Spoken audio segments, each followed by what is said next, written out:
father, Neville, was a major in the Royal Tank Regiment. Your mother, Mary, was a dancer attached to the Forces Entertainment Unit, ENSA. You were the first of their two children. Your brother, John, was tragically lost at sea at the age of 23. He was a scuba diver for a petrochemical company. That was in 1971. But here are some happy childhood memories from the pages of the family photo album, and even in black and white, you're obviously a real Goldilocks.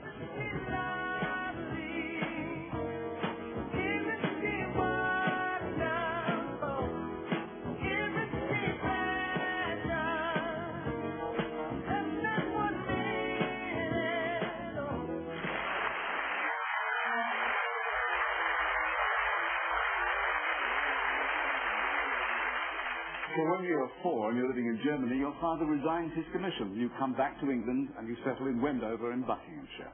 By now your mother is running her own dance and drama classes.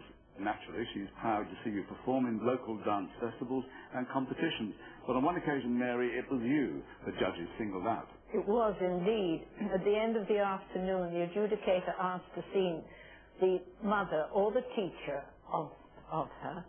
And I went along with my mother's hat on. And the adjudicator said, this child has great talent, but she's being very badly taught.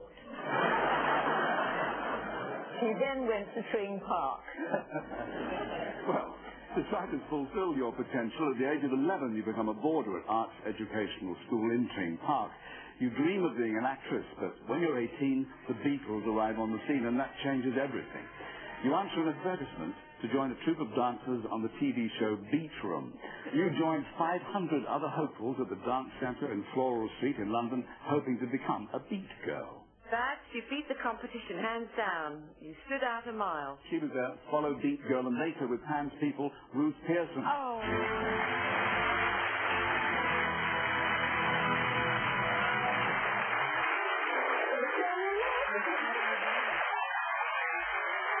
You could see though that Babs was going to make it, Ruth.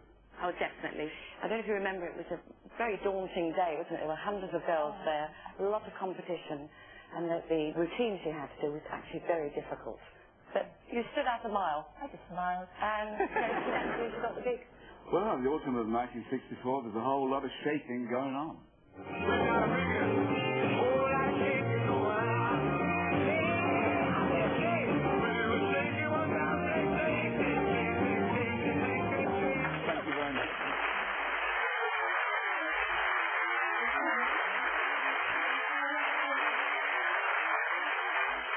When the show comes to an end, the Beat Girls break out of the studio to tour Holland and Scandinavia.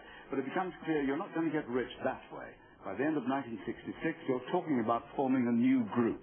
And that's how we eventually became Hans People. Welcome to Dee Wilde, Louise Dobson and Cherry Gillespie, and from our home in New York, Flick Colby, all Hans People. Oh, my God!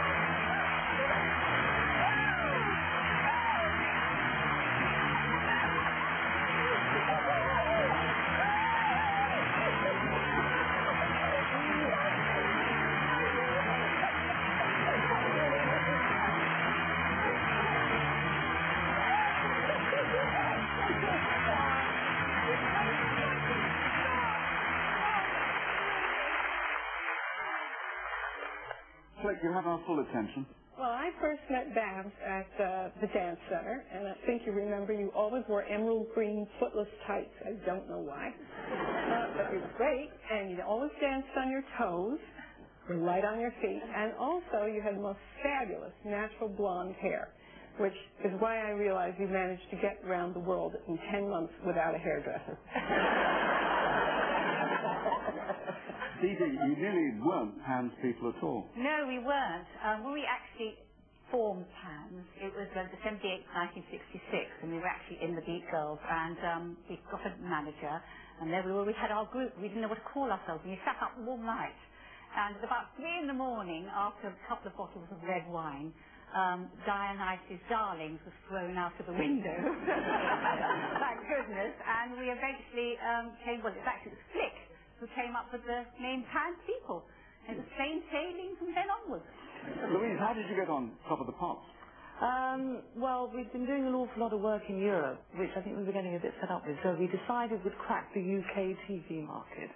So we produced a catalogue, which was very nice, actually, and we sent it to all the BBC light entertainment producers, hassled them and whatever, and they finally gave us a spot on Top of the Pops. On the 17th of March 1968, you leap onto the show to enhance the Elvis Presley number, US Mail. Trans people become an integral part of the weekly show, and you're soon as famous as the artists themselves. And here's a reminder of what the fuss was all about.